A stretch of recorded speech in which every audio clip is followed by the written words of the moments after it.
Hablemos de igualdad. Les damos la bienvenida a un programa más de Hablemos de Igualdad, del Instituto Estatal de las Mujeres. Y nos encontramos en el Museo de Historia Mexicana, justo conmemorando un año más de la independencia de México. Y también tenemos a invitadas que nos van a comentar qué hacían las mujeres durante la independencia de México, cómo se organizaron, qué pasa después de esta independencia, cómo se siguen organizando las mujeres, porque somos muy importantes en la vida social de México. Y bueno, tenemos entre nuestras invitadas en este momento a una historiadora del Museo de Historia Mexicana. Nos acompaña Gabriela Sánchez. Bienvenida, Gabriela. Muchas gracias, Isa. Es un gusto poder estar aquí con ustedes y pues me siento muy honrada de que nos visiten. Gracias por acompañarnos. Tenemos muchas preguntas. Queremos saber qué hacían las mujeres justamente pues en la independencia de México, cuál fue su papel. Conocemos a ciertas mujeres, a Josefa Ortiz de Domínguez, por ejemplo, pero ¿qué pasaba con las otras mujeres? ¿Nos puedes platicar? Claro, mira, el papel de las mujeres durante la independencia ha sido un tema que se ha retomado o se retomó a mediados del siglo pasado, en los 1960 por ahí. Se revaloró el papel de estas mujeres, no nada más de las mujeres que conocemos, como Josefa, que ya mencionaste, o de Gertrudis Bocanegra, o de Leona Vicario, sino otras mujeres que por ahí estaban pues a la sombra del actuar político de los hombres, ¿no? de todos estos héroes patrios que pues de los que se ha identificado un montón. Estas mujeres han sido estudiadas, han sido revaloradas, principalmente por otras mujeres académicas, entre ellas la doctora Patricia Galeana, la maestra María José Garrido, y se destaca principalmente el papel de estas mujeres, no solamente como aquellas que servían para acompañar a los insurgentes en su lucha, sino también como participantes activas de la insurgencia. Es decir, estas mujeres, a la par de todas las actividades que siempre han tenido las mujeres en la historia del mundo, desde que el mundo es mundo, desde que la humanidad toma este calificativo, no nada más en la preparación de la comida, el cuidado de los hijos, etcétera, sino como enfermeras.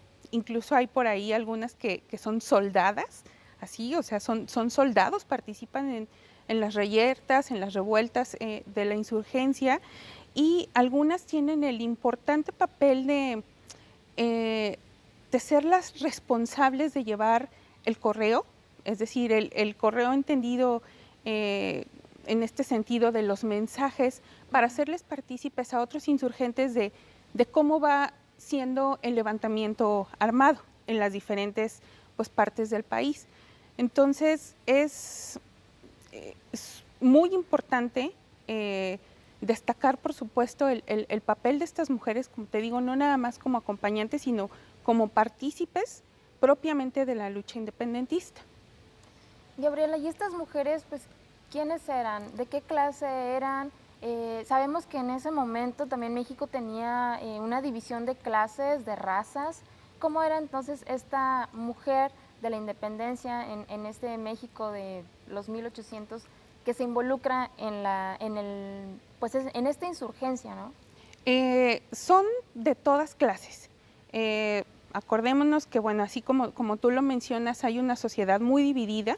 Es una sociedad, por un lado, aristocrática, predominantemente española, pero por otro lado hay mestizos, hay negros también y por supuesto la población indígena.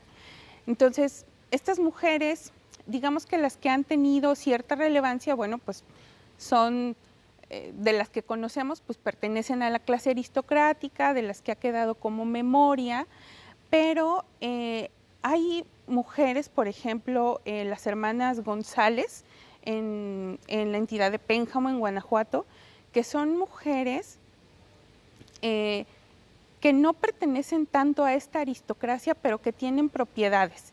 ya sea que hayan sido propiedades heredadas propiamente o por viudez, y ellas participan de las revueltas dando a la causa su patrimonio, ¿no? Que fue el caso de muchas otras.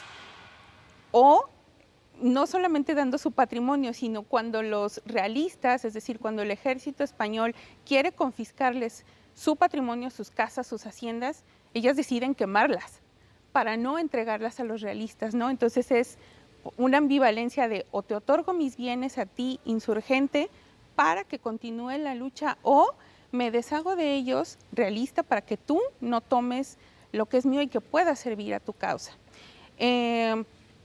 Tenemos por ahí el caso de otra mujer, Manuela Medina, que participa también junto con su esposo en la lucha, codo a codo. Ella me parece que es de una entidad que se llama, una entidad en Michoacán, pero usualmente estas mujeres lo que están buscando, retomando tu pregunta, es la defensa de la libertad. La lucha también por su patrimonio, pero también esta lucha en el entendido de que se ven afectados directamente sus intereses. ¿Y cuáles son sus intereses? Pues sus hijos, ¿no?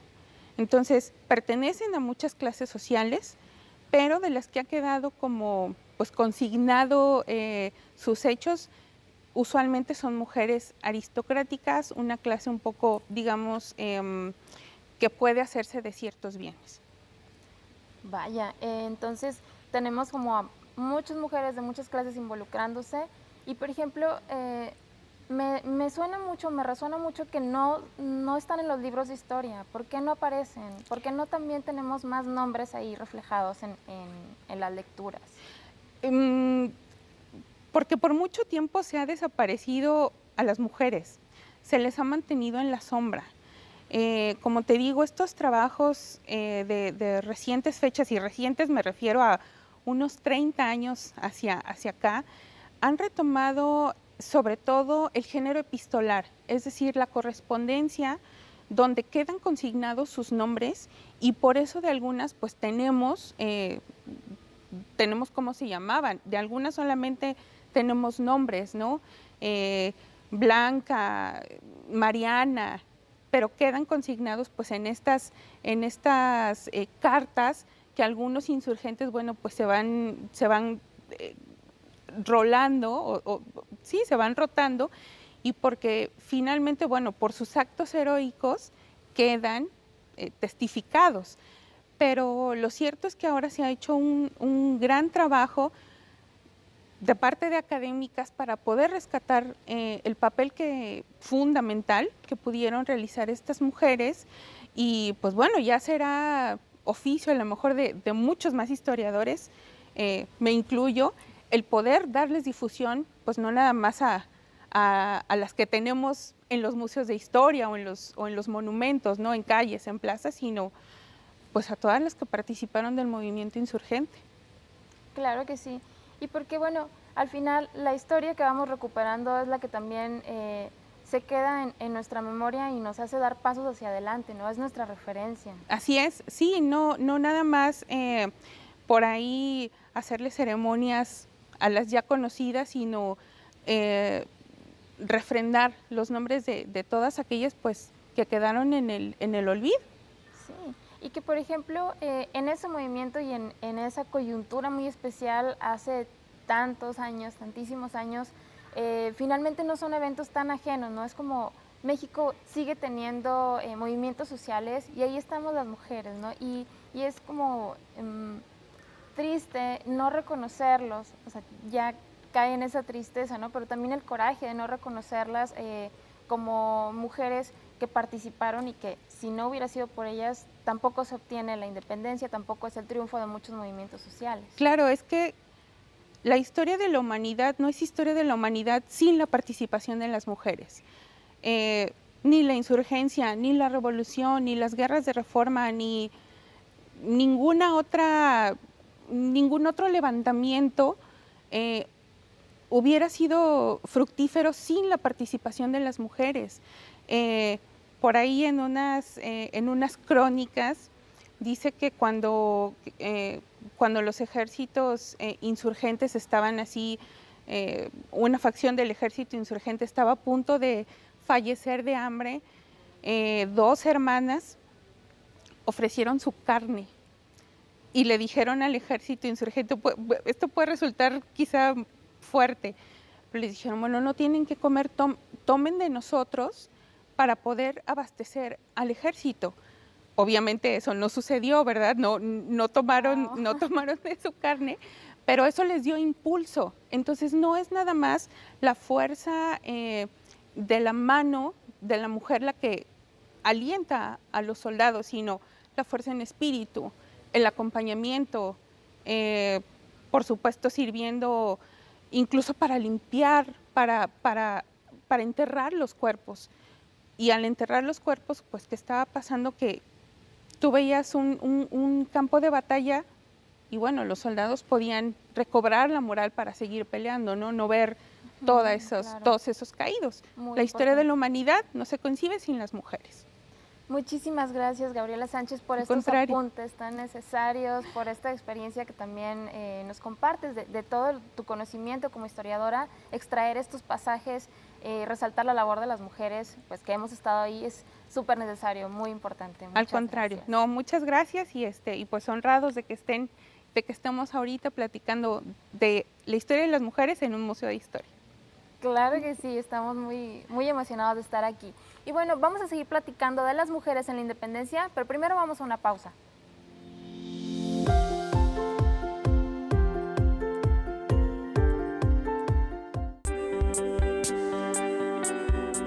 Regresamos.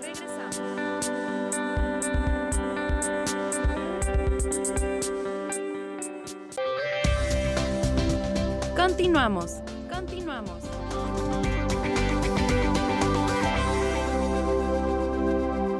Continuamos en el Museo de Historia, estamos en nuestro programa Hablemos de Igualdad y el tema de hoy pues es hablar de las mujeres y cómo están involucradas en los movimientos sociales a propósito de la independencia de México. Tenemos en el panel de hoy a unas invitadas expertas en el ámbito artístico y en el ámbito social. Nos acompaña Mayra Vargas, directora de teatro, Selene de la Fuente Rivera, politóloga, gracias, Libertad Castillo, activista y promotora del arte. Bienvenidas todas, muchas gracias por estar aquí. Gracias. Y justo la pregunta es, entonces, ¿cómo se han involucrado las mujeres a través de la historia de México y hasta la actualidad?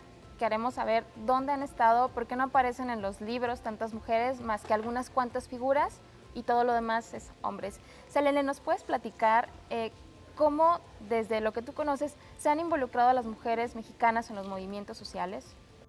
Hola, muchas gracias por la invitación. Pensaría que la participación histórica de las mujeres en las transformaciones sociales ha sido porque ponen en el centro la reproducción de la vida, ¿no? Desde los hogares a lo público. Sin embargo, también están, creo que, dotadas de aspectos ideológicos importantes. En el proceso independentista, pues tenemos a mujeres que participaron activamente desde las cocinas, desde las trincheras, haciendo trasiego de armas, escondiéndolas como mensajerías y un sinfín de participaciones, pero que también estaba involucrada la participación en torno a la división de clases sociales. No era lo mismo, las mismas pugnas y demandas que manifestaba la clase trabajadora del campo indígena a la clase criolla pro de las libertades en la independencia.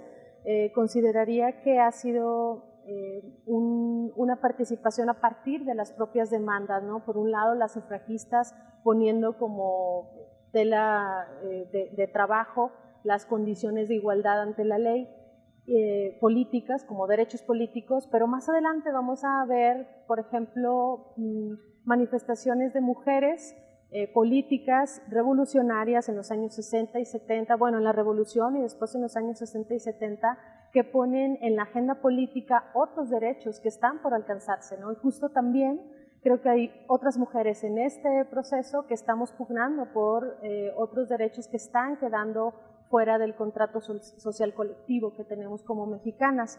No, a tu respuesta de por qué nos aparecen en la historia, consideraría que lo que hemos aprendido a lo largo de la historia eurocéntrica, patriarcal, que nos ha formado desde las instituciones y universidades, pues es porque la historia la escriben los vencidos. Sin embargo, bueno, en el proceso, por ejemplo, independentista, no se les permitía a las mujeres escribir, ¿no? Y creo que esa es una característica del por qué, no es solamente un limitante, sino pues porque eran creadoras podrían ser potenciales creadoras de recursos revolucionarios, ¿no? La escritura. En cambio, la lectura sí se les permitía, ¿no? Pues porque se nombraban o se hacían diarios de cómo ser una buena mujer, cómo convencer a los hombres de ser insurgentes en el proceso libertador, y eso me parece condicionante para la mujer como figura, como reproduciendo sus roles, ¿no? De género, de seductora, pero no en el ámbito político. Cuando tenemos, por ejemplo, figuras regiomontanas, bueno, tamaulipeca y regiomontanas en la invasión norteamericana, Jesusa Sosaya, que desde el centro de aquí de Monterrey, pues escondió, ayudó a los hombres y las mujeres combatientes en ese momento, asumiendo, creo yo, lo que decía al inicio, una condición de clase, ¿no? Que le permitía tener propiedad, le permitía tener ese carácter de información, ¿no? De lo que estaba sucediendo a lo largo del mundo en las libertades civiles o derechos políticos de las mujeres, pensaría yo. Gracias, Selene. Y justo estábamos platicando en el primer bloque de cómo las mujeres en la independencia se involucraron en el movimiento insurgente, o sea, también hubo mujeres insurgentes, pero la clase, justo como dices, la clase que las oprimía, ¿no? O sea, ¿a dónde pertenecen estas mujeres? Pues son en las clases más bajas, entonces no sobresalen nunca, no están en la élite criolla, en la clase criolla, en las clases más altas, entonces no vemos sus nombres, sin embargo ahí estuvieron. Y para seguir platicando de un poco cómo es que surgen también expresiones, justo decías también, hay expresiones como las cartas y otras. ¿Cómo le sirve el arte a las mujeres, por ejemplo? Y me gustaría empezar contigo, Selene. ¿Qué hay ahí en el arte para que las mujeres se puedan expresar y puedan involucrarse también usando el arte en los movimientos sociales? Creo que se ha vuelto, como lo dice ahorita Selene, un ejercicio político, ¿no? El arte también lo es porque el lugar desde donde te enuncias, que desde mi caso ha sido más bien una proyección independiente, tiene que ver también con quién te valida, ¿no? Y dentro de las instituciones a veces nos encontramos con que hay un grado de participación más de parte de los hombres, ¿no? Entonces sucede más bien que las mujeres, en este caso, ellas por cuenta propia se han abierto camino, ¿no? Yo creo que hasta hace muy poco que ya empezó como el movimiento feminista más fuerte y que más gente cada vez se ha unido, es cuando ya para muchas mujeres artistas surge esta validez, esta visión de querer particularmente darle al arte esta conciencia de que somos menos mujeres y que tenemos que ayudarnos a que nuestro trabajo sea reconocido y es una herramienta, creo yo, muy actual, no es muy reciente, vaya, autovalidándose, ¿no? O sea, colaborando con más mujeres para que cada vez sea más fuerte el movimiento, ¿no? En mi caso, yo acabo de abrir un espacio que se llama UMA, Unidad Multidisciplinaria de las Artes, que UMA también tiene inicialmente iba a ser el nombre Unidad para Mujeres Artistas, ¿sabes? Pero yo lo quise ampliar un poco, pero sigue con este carácter de querer apoyar particularmente a las mujeres, porque yo soy quien lo gestiona y porque precisamente lo reconozco como una práctica política, ¿no? El arte sigue siendo una práctica política a partir de donde te estás enunciando, ¿no?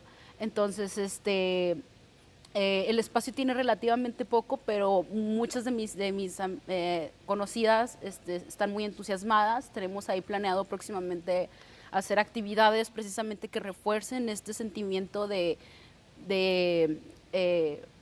encontrarse con más mujeres creadoras y que cada vez sea una red más solidaria respecto a las prácticas artísticas y sobre todo independientes, ¿no? Porque también buscamos una validez a través de nosotros mismos, no a través de los demás, ¿no? Entonces, creo yo que cada vez va tomando más fuerza porque la gente va reconociendo que es importante y porque esto forma solidaridad y forma hermandad y forma que las personas todavía crean más en su trabajo, ¿no? Porque es un campo muy, muy, muy pequeño, sobre todo en una ciudad como Monterrey, y me parece que es un área de oportunidad bien importante actualmente.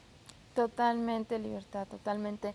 Y Mayra, a mí me gustaría explorar, bueno, en tu experiencia, cómo el teatro le ha servido, si es que así ha sido, a los movimientos sociales, cómo lo toman también las mujeres desde el teatro. Muchas gracias. Primero, qué gusto estar con ustedes ahora. Pienso que no es que se sirva uno del otro, más bien que se complementan. Es como un engranaje que se va fortaleciendo con el tiempo. Y bueno, el arte en particular, el arte teatral, desde mi particular punto de vista, creo que es el arte más democrático en ese sentido, porque ofrece no solamente una visión desde la dirección, sino también de la actoralidad, la representatividad, e involucra muchísimas artes. Entonces, si entendemos la teatralidad, más bien si entendemos el teatro como un arte democrático, podemos entenderlo también como un arte que se encarga de observar al mundo y de preguntarse qué sucede en el mundo y qué sucede en la sociedad, de lo micro a lo macro. Entonces, el teatro en ese sentido ha sido una coyuntura muy importante en la sociedad y más ahora en pleno siglo XXI con todos los movimientos sociales que se han venido avecinando. Tenemos una visión muy particular y muy amplia, no solamente de una sociedad, en este caso de Monterrey, sino que también se va ampliando. Y en mi caso me ha tocado, como directora de teatro, estar en procesos artísticos donde involucramos a la sociedad, donde se involucran problemáticas sociales y eso teje un puente súper importante. Podría mencionar, por ejemplo, Sorrúbela, El despertar de Monterror. Hace unos años trabajamos en un texto de Carmen Alanís y Morena González que hablaba sobre la desaparición forzada en Monterrey, en el norte del país, por ejemplo. Y a partir de eso, el sentir social definitivamente ahí está, es una latencia. Posteriormente trabajé un proyecto que se llama Kutinit, que habla sobre la mutilación genital femenina en las niñas de Somalia que emigran a Inglaterra. Por lo tanto, en ese abanico de opciones, de temáticas, tenemos desde la desaparición forzada, la migración, la mutilación, no solamente genital en ese sentido de la migración de Somalia a Inglaterra, sino que otras prácticas sociales se han normalizado o se tienen como desde la visión de la tradición que atacan y que denigran definitivamente a la mujer, ¿no? En ese sentido. Pero también hablar de la dignidad humana, de la libertad, de cómo ir por medio del arte y el poder que tiene el arte, de ir quebrantando las fronteras.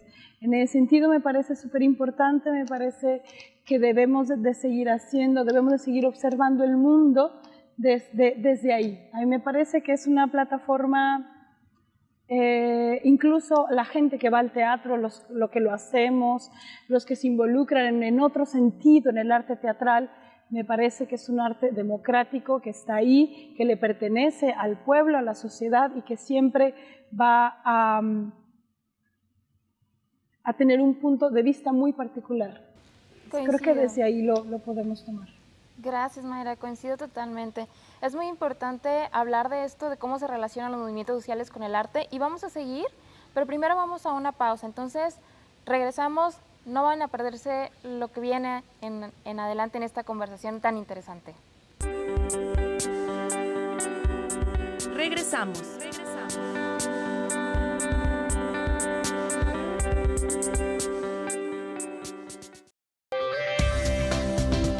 Continuamos.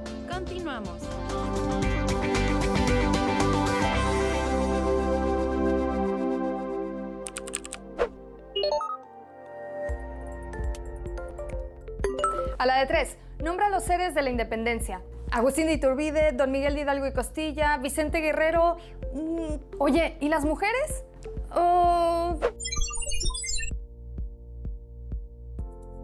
Si en nuestros libros de historia te parece que solo hay hombres héroes de la independencia, esto no significa que las mujeres no hayan sido pieza clave en la construcción de nuestra patria. Lo que pasa es que a las mujeres siempre nos han botado de los libros de historia. ¿Cómo? Sí, debido a que las mujeres vivíamos bajo la tutela de nuestros padres o de nuestros maridos y no teníamos acceso al poder, en la mente de los historiadores no valía la pena hablar de nosotras. También pasa que no teníamos acceso a la educación. Entonces, en el club de los historiadores solamente había hombres hablando de otros hombres y sus hazañas. Obvio, esto, la invisibilización de las mujeres en la historia, también se considera un tipo de violencia. Será más sutil, pero no deja de ser violencia. Cuando las mujeres no aparecemos en los libros de historia, se fortalece la creencia de que no participamos en los sucesos que marcaron al mundo. Se cree entonces que nosotras no somos capaces de transformar la realidad. Invisibilizarnos hace que se reproduzcan estas creencias. ¿Cuál es la verdad entonces? En la lucha de la independencia por México, las mujeres estuvimos en todos lados. No nada más porque doña Josefa Ortiz de Domínguez o Leona Vicario tuvieran dinero e influencia, significa que las otras mujeres no eran igual de importantes en la lucha. Las mujeres fuimos conspiradoras, enfermeras, reclutadoras, mensajeras, hasta espías, poniendo nuestra vida en riesgo por los ideales independentistas. Por supuesto que también hubo muchas mujeres que lucharon en el campo de batalla. Algunas de las mujeres insurgentes que los libros de historia han olvidado y que vale la pena homenajear son Gertrudis Bocanegra, una conspiradora fregona; Carmen Camacho, una artista de la persuasión que logró que muchos soldados cambiaran el bando de los realistas a los insurgentes; Mariana Rodríguez del Toro, quien junto a su marido intentó secuestrar al virrey; Altagracia Mercado, combatiente en Huichapan; María Manuela Molina, capitana de Morelos; Luisa Martínez, informante; o María Josefa Martínez. Esta mujer hasta se vistió de soldado y dirigió un batallón en Puebla. Como ellas, hubo cientos de mujeres que lucharon y murieron también por nuestra patria, de manera casi anónima. Así que en estas fiestas patrias, recuerda homenajear a nuestras heroínas también. Echémonos un grito en su nombre, o un shot, y recuerda, nos vemos en la próxima cápsula de Feminismos en Pequeñas Dosis.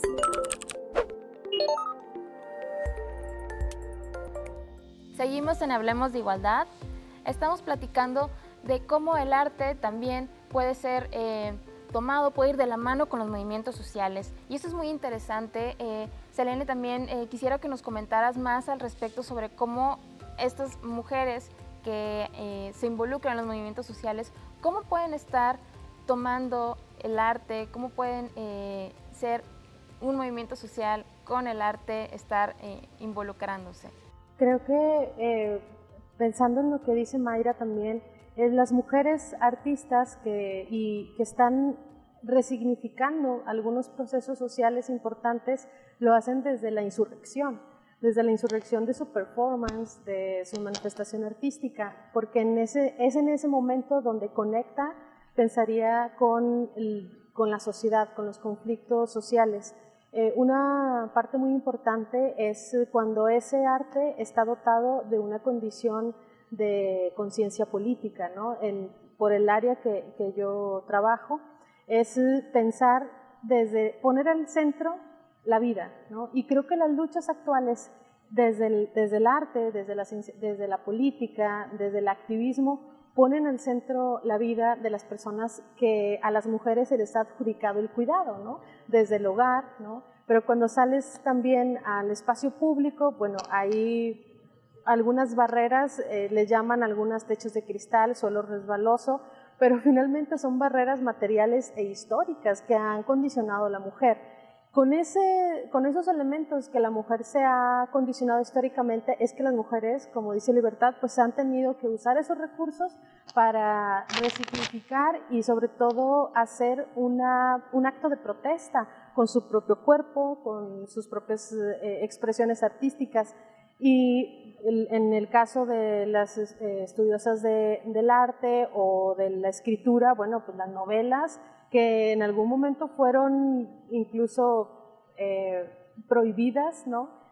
Pero que manifiestan, por ejemplo, tenemos una escritora muy importante de los años 70, Gioconda Belli, que habla precisamente, ella fue una revolucionaria del Movimiento de Liberación Nacional y con el sandinismo, y ahora pues tiene unas novelas sobre la liberación política del cuerpo de la mujer, ¿no? O sea, cómo se transmiten esas manifestaciones artísticas transgresoras. Creo que ahí es donde también hay una parte muy importante del papel de la mujer, ¿no? No es solo mantener el arte por la producción misma, sino posicionarse insurrectamente, porque no hay otra forma en un sistema artístico incluso patriarcal. Me gusta mucho esta palabra que mencionas, transgresor, y justo siento, Libertad, que nos puedes contar más detalles de cómo el arte también se vuelve transgresor y cómo las mujeres retoman esto de transgresor del arte para expresarse cuando están involucrándose en movimientos sociales. Creo yo que proviene, bueno, para mí desde mi práctica y desde donde lo he investigado, me interesaría resaltar mucho el tema de cómo solamente nos vamos a los libros de historia. ¿Cuántos libros de historia hablan de mujeres artistas? O sea, me parece que en comparación con hombres de los que son pintores, son 2 o 3 mujeres, ¿no? O sea, entonces tomemos esto como referencia, donde sí siempre ha habido este sistema patriarcal ejercido, ¿no?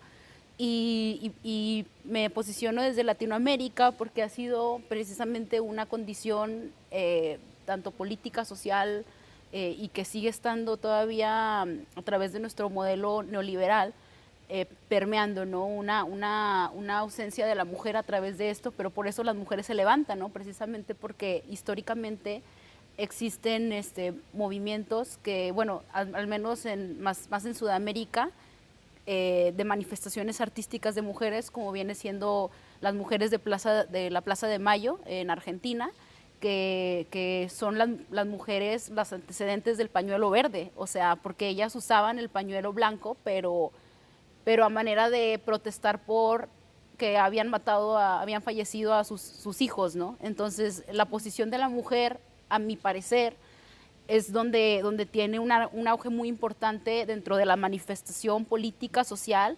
Entonces, para mí, creo que por eso es muy importante seguir generando espacios y redes, porque hay que reconocer que todavía nos falta mucho, ¿no? Para que realmente las voces de las mujeres resuenen más.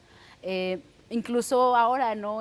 Lo voy a pensar como en nuestra región, proyectos como el Callejenera, ¿no? Que antes había menos mujeres y de repente mujeres empezaron a alzar la voz y a decir, oye, ¿por qué no hay tantas mujeres en un espacio de muralistas hombres, ¿no? Donde, como lo dije ahorita, los muralistas de antes pues siempre las desplazaban, ¿no? Y ahorita lo repetimos, ¿no? Dentro de nuestra región, y más bien lo importante o lo interesante es cómo las mujeres exigen esta aparición de mujeres dentro de los espacios culturales, ¿no?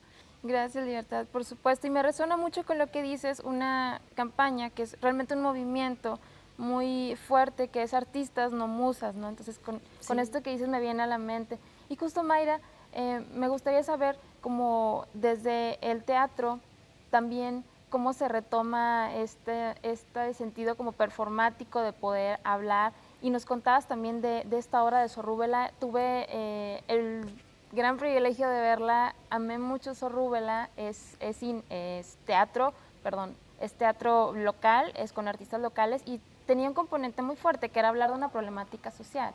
Sí, primero vamos con la primera porque me perdí un poquito. Me preguntabas primero sobre cómo el componente social se inserta en la performance, ¿no? En cómo. Y desde mi particular vista y visión también como directora, creo que todo el tiempo estamos performando acciones y eso el artista lo ve y lo podemos llevar a escena o lo podemos plasmar desde otros puntos de vista, pero creo que hay que tener un ojo muy clínico con la sociedad y entender que sí hay una aproximación directa con la problemática social y el arte, no está desligada, ¿no? Y que a partir de que se empiezan a tomar otra vez los espacios públicos, se empieza a desarrollar un discurso urbano también. Eso por un lado. Por otro lado, el tema de Zorrúbela, híjole, es que veníamos de lugares bien fuertes. Zorrúbela aparece por primera vez como personaje, como heroína, por Morena González allá por el 2000, no me quiero equivocar, me voy a decir que tengo que equivocarme, en 2011, que veníamos de la guerra contra el narcotráfico. Entonces, ¿cómo le hacíamos, o cómo se le hacía, en este caso surgió como un personaje solamente, para retomar las calles, porque las calles estaban solas. Entonces, otra vez, apropiarnos del espacio público. Pasan los años y Morena reúne un equipo de mujeres, Carmen Alanís, Patricia Estrada de Veracruz y su servidora aquí de Monterrey, y emprendimos un proceso artístico que se basó en las experiencias y en entrevistas a muchas mujeres del mundo del arte, de la política, de la cultura, activistas sociales también, muchísimas entrevistas que hicimos, y a partir de ahí dijimos, bueno, es que tiene que existir una heroína en esta sociedad. Y se tomó el tema de la desaparición forzada en el norte de México, que aparte estaba muy fuerte. Cuando hicimos el montaje y cuando hicimos la investigación fue muy duro, evidentemente, relacionarnos con las mamás de desaparecidos, y un poco también me di cuenta en ese proceso, y ahora que ya se maduró ese proceso también y que yo he seguido haciendo otros trabajos, pues que sí, efectivamente son las mujeres quienes llevan la batuta, quienes buscan, quienes van, quienes están al frente, quienes generan las acciones, quienes generan acciones no solamente de búsqueda, sino estamos todo el tiempo generando acciones buscando un cambio. Gracias, Mayra, es maravilloso lo que nos comentas, y vamos a seguir platicando de esto, porque ya llegamos a un punto donde hablamos del arte y el movimiento social de una manera muy compenetrada. Vamos primero a una pausa, pero regresamos. Regresamos.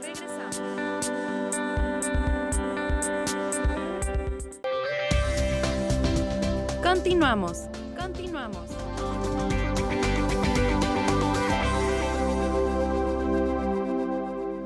Volvemos a Hablemos de Igualdad. Selene, por favor, hay una duda que quisiera que ahí nos comentaras o nos dieras luz.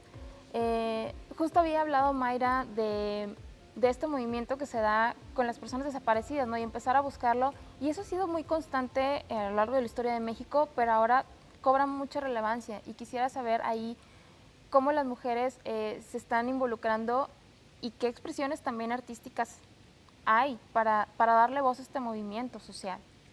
Creo que Mayra mencionaba algo súper importante, que es ver con una visión muy amplia el entorno social, y específicamente en México viene de procesos de guerra y de enfrentamiento entre explotados y explotadores, pero también entre algunos gobiernos y algunas otras sociedades y grupos sociales que están pugnando por la vida.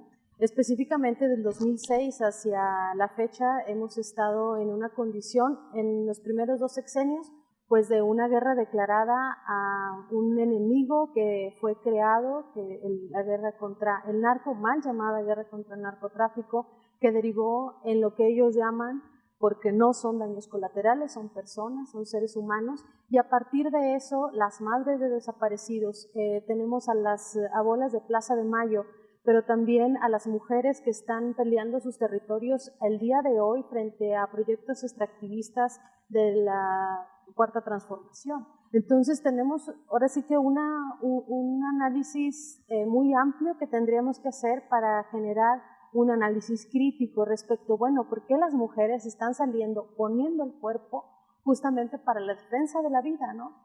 Y era muy conveniente, históricamente voy a hablar de esta parte, era muy conveniente tener a la mujer en el espacio público desde los años 60 por una convicción de que podía generarse la igualdad a partir de tener los mismos empleos que los hombres. Ahora las mujeres, a mi parecer, nos estamos replanteando el hecho de decir no queremos ser igualmente explotadas y condicionadas que ustedes, los hombres, ¿no? Y creo que eso cambia la narrativa crítica respecto a eso, cambia completamente nuestro accionar, ¿no? Por un lado, romper epistemologías patriarcales desde el origen de algunas cuestiones que antes se denominan o que se denominan científicas, de las mujeres cazadoras o no cazadoras, por ejemplo, remontarnos a ese escenario, pero también conocer las proyecciones de las poetisas, de las artistas, Artemisa, cómo fue abriendo ese periodo en el que las mujeres tienen y tenemos formas de representarnos. Creo que la forma más insurrecta que podríamos plantearnos, o revolucionaria, mejor dicho, sería leernos, por ejemplo, las mujeres que producimos, sería leernos entre nosotras, pero también algo que es muy notable, que mencionaba Libertad y que es muy bonito y le está dando fuerza al movimiento feminista a lo largo de los años, es por un lado el reconocimiento de las que lucharon antes de nosotras, que nos dejaron derechos políticos, derechos sociales, el derecho a habitar el espacio público no como algo ajeno, sino como algo nuestro y donde podemos transformar desde allá, y también las críticas hacia el otro entorno privado, porque el hecho de que las mujeres estemos en el espacio público, el entorno del hogar no está deshabitado, está habitado y sigue condicionando a millones de mujeres en México, replanteándose o teniéndose que replantear múltiples jornadas laborales, ¿no? Que es un poco lo que yo estudio, y que finalmente se deja a la mujer como transformadora única de la sociedad, y evidentemente estamos presentes en dos ámbitos. Y bueno, ya pensaría que es importante el hecho de ocupar el espacio público, de demandar, de hacer propias las demandas sociales, esto que tú mencionabas al inicio del Me Too, ¿no? Por ahí había escuchado en algún encuentro que estuvimos sobre no somos víctimas, ¿no? Sino somos parte de la acción política transgresora, y hay algunas diferencias, pueden ser desde puntos de vista o no. Sin embargo, lo claro es que las mujeres están saliendo y estamos saliendo a la calle pugnando por derechos no solo civiles y políticos, sino por derechos que tienen que ver con el propio territorio, que es el cuerpo. Y eso a mí me parece súper transgresor, pero también importante de llevar no solo en el espacio de las instituciones, sino también en los grupos sociales subalternos o cualquier otro espacio cultural, me parece fundamental. Quiero hacer una nota a pie, una notita hacia pie de página para cerrar.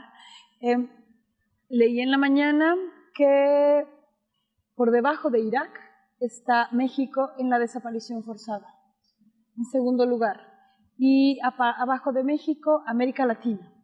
Entonces tenemos un problema grave. No tiene nada que ver ahora que yo me meta, pero eso, lo leí, que está Irak en el caso de desaparición forzada, México, y tristemente los otros lugares, muy lamentablemente, son de América Latina. Estamos hablando de Argentina, de Colombia, de Chile. Es muy lamentable leer esas cifras. Sí, claro, y que bueno, ahora que lo mencionas, o sea, tener como esta perspectiva de qué es lo que actualmente está siendo un problema social, eso detona también que empiece un movimiento social, ¿no? Entonces, como importante resaltar esto, que como ya han comentado, el arte también te da esta perspectiva, ¿no? De observar qué es lo que está pasando en el mundo para ver cómo se habla de eso y que surge también un movimiento social, una lucha, ¿no? Y justo también quisiéramos saber, o que también el público sepa, cuáles son estos eventos, estos últimos movimientos sociales. Quizás no es la revolución, quizás no es una independencia. Estamos hablando, Mayra, lo trajo también muy importante mencionar, la desaparición forzada, que es una problemática tan grande que pesa tanto, entonces surge un movimiento social, ¿no? Una lucha como las madres de Fundén, ¿no?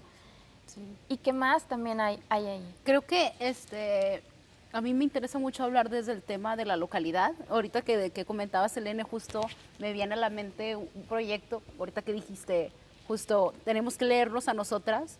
Yo colaboro o conozco también con algunos proyectos de mujeres aquí en la localidad, entre ellos uno que es precisamente de mujeres que leen a otras mujeres, que se llama Morras Leyendo Morras, y que estos proyectos llevan relativamente poco, es decir, de dónde han surgido o por qué se presentan o de dónde se conocen, pues por las redes sociales, que es de donde ha surgido el Me Too, ¿no?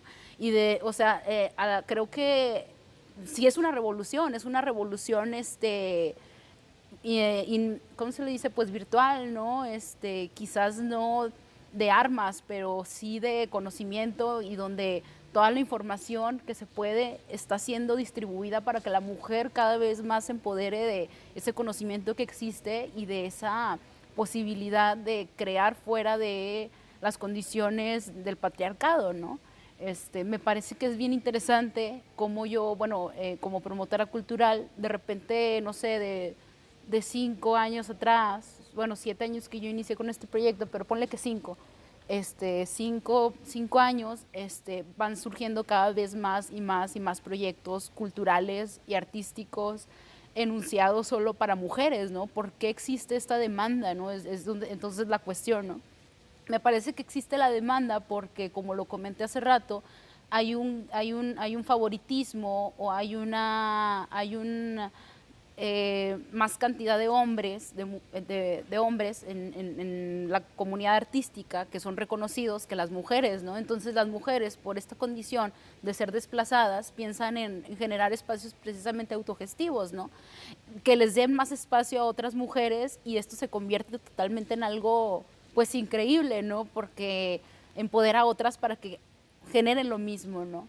Entonces, creo yo que como el Me Too, que últimamente creo que le ha pegado mucho, particularmente también a la comunidad local, artística, a los hombres particularmente, que generalmente abusaban de su condición y que habían perpetrado eso con muchas otras mujeres que también están en el mundo artístico, y que ahora hace que todas estas mujeres tengan voz para acusarlos. Es algo súper fuerte y que, wow, o sea, ha tenido un auge increíble, y que yo lo veo incluso súper sano, ¿no? Porque era algo que no existía antes, ¿no? Era seguir esperando a que se te abrieran las puertas, seguir esperando a que el hombre cambiara, y no, o sea, ya estás forzando a que, ¿sabes qué? Pues la actitud esta ya no vamos a permitirla, al menos dentro de nuestros espacios culturales, ¿no? Publicamos solo arte local, ¿no? Porque la intención es generar comunidad, precisamente. Siempre ha sido esa la iniciativa, generar redes culturales y artísticas, ¿no? Dentro de nuestra localidad, porque es muy difícil reconocernos entre nosotros, ¿no? Si ya Internet nos ha puesto muchas barreras para solo ver el exterior, tenemos que empezar a ver el interior, ¿no? Y eso también, pues obviamente, tiene que ver con las manifestaciones de mujeres artistas, ¿no? Que es particularmente mi condición a lo que me ha llevado también. Claro, claro que sí. Y sí, tenías también un comentario final, Mayra. Sí, pues es un comentario y es una invitación y es una promoción y es un todo. Nosotros hicimos un montaje con mi grupo Teatro Mexicano Monterrey, ganamos una beca del cónsul británico para hacer una obra de teatro que se llama Cutting It. Entonces, tenemos ya un año, este es nuestro segundo año con esta obra, y nos ganamos una gira nacional y una función también por allá en Los Pinos en noviembre. Pero las quiero invitar, en las funciones de aquí de Monterrey estaremos arrancando temporada el 1 de octubre, y de ahí nos hacemos una girita, adiós, adiós Monterrey, y regresamos en diciembre con cierre de temporada también. Si no mal recuerdo es el 10 y el 11 de diciembre, pero por lo pronto los invitamos 1 y 2 de octubre en Casa Musa, y que puedan seguir también las redes sociales, es Cutting It. Ahí nos pueden encontrar y pueden verificar más fechas también e información en general sobre la mutilación genital femenina. Están todos invitados. Muchas gracias, Mayra. Y bueno, pues es tiempo de terminar este programa. Vamos a continuar viéndonos con temas más interesantes, pero bueno, les mandamos un abrazo ahí en casa, síganse cuidando. Quiero agradecer también rápidamente a nuestras invitadas de este panel, a Mayra, a Selene y a Libertad por estar aquí. Síganos por favor en nuestras redes, @mujeresnl, para la repetición de estos programas. Cuídense, chao.